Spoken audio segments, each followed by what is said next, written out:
Sydney from PhoneDoc.com. This is the Samsung Sunburst from AT&T. I did an unboxing video of it about a week ago, and I've been using it since then, so we're going to do a quick review on it. It's basically a feature phone. You can get it for $59.99 on AT&T. Samsung uses their TouchWiz interface, has, you know, music player, web browsing, different features like that, so we're just going to take a look at it. First of all, I want to apologize. Last video I didn't do a headshot, and some of you were a little bit upset about that, so I'm sorry. Here it is. Anyway, let's go check it out. So this phone is basically a mid-range feature phone.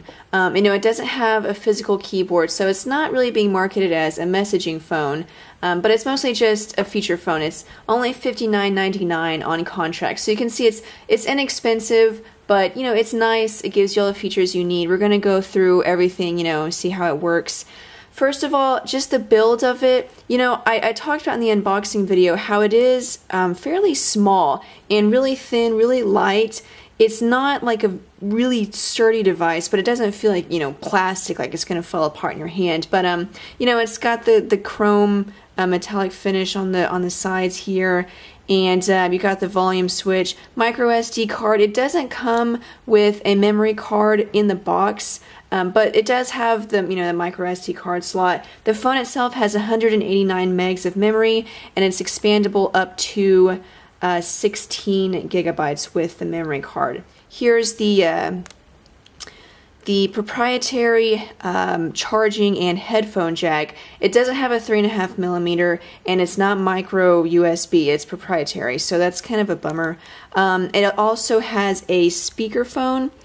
And you can also use this for playing music. Obviously, it's just a speaker. I will say that this speaker really does suck. And I hate saying that because it seems like such a small thing, but I was actually shocked by how terrible it sounded. I'll see later on if I can get some music played for you, but it really does. Just, it sucks. Has Bluetooth, GPS, mobile email that you can set up with Yahoo, Gmail, MSN, and it also has some features for social networking that just comes standard with, you know, AT&T feature phones. And this I could not get to work. You can set it up with Twitter, Facebook, MySpace, but I couldn't. For some reason, every time I tried to log in, it said that my password was incorrect. And to be honest, every time I've had an AT&T feature phone, this feature has not worked for me. It always says that my password is wrong, and I know it's not, but anyway, it does have that. Hopefully it'll work for you. The battery is a 960 milliamp hour battery. Every time, this is kind of weird. Every time when I was doing research on this, and I went to other websites to look at the, you know, specs, every website said that it had a 1000 milliamp hour battery, and that's not true. It's 960. I don't know why everyone says that, but anyway, that being said, it is still a good battery, not being used just on idle. It got about 5 to 6 days, and then being used with web browsing, messaging, still lasted about 1 to 2 days. So battery life was pretty good. It also has a music player, plays MP3s, AAC, and it runs Samsung's TouchWiz interface, which I've always liked. You can have the widgets on the main screen. You get 3 screens here, so you can have, you know, widgets on, and then here you have your options for other widgets, and you can also customize these. You can choose which ones are on this list. So being a touchscreen, you know, you want to know how well the screen performs. It's a 3-inch resistive touchscreen with a resolution of 240 by 400. I'm going to show you the keyboard, and it's a resistive screen, so naturally, if you have nails, it's going to work better than if you're just using your fingers. And I noticed that myself when I was doing the unboxing video, because my nails were like extremely short at the time, so I had to use just my fingers, and it didn't work very well. But now that my nails have grown out, it's actually a lot easier. I know you guys wanted to hear all about my nails, so I'll show you just a little bit.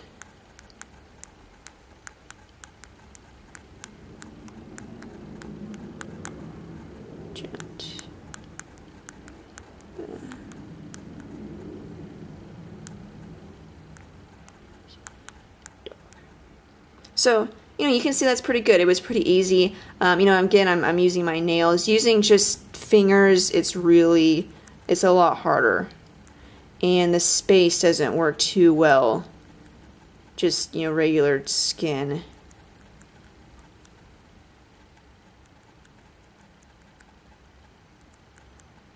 Yeah, so you can see I'm already getting a lot of errors, but I thought for me, you know, the keyboard worked fairly well.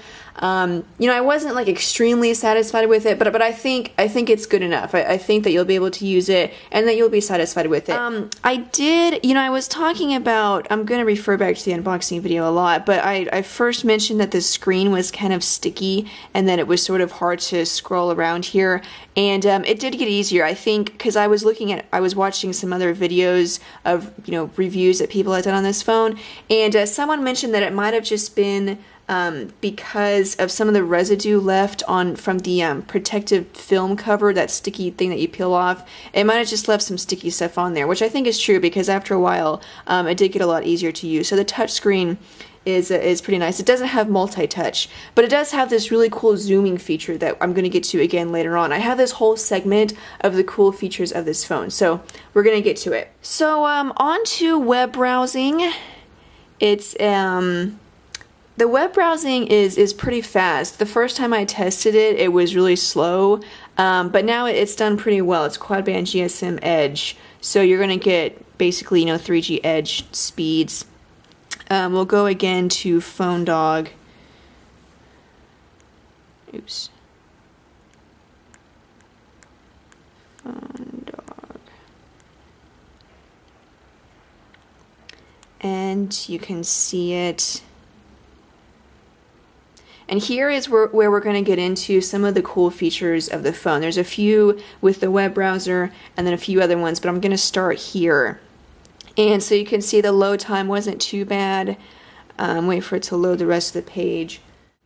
It's loaded, you know, it wasn't too bad. Speed was pretty good. It looks nice on the page. Now a cool feature here is that, say you're on, you know, the regular website and you want to go to the mobile site. Well, sometimes that can be a few menus that you have to go through, but here, if you push this or tap that, and it brings up the browser menu, and then that right there is the option to go to the mobile site. And it's so easy. I love that. And then if you want to go back to, you know, regular website, just push, it's a computer, goes back to it. I mean, I think that's a really cool feature, and it's something that I love having it just really easily accessible. Now, another pretty cool thing is that, you know, it doesn't have multi-touch, but it has this really cool zooming feature that we've seen on other phones. But if you do a long hold and then slide down and it zooms out, and you can see the arrows, and then slide up and it zooms in. And it's so cool. So it's really, you know, one touch zooming. Even though it's not multi-touch, but it's still, instead of having to double tap or however you may do it, it's a pretty cool zooming feature.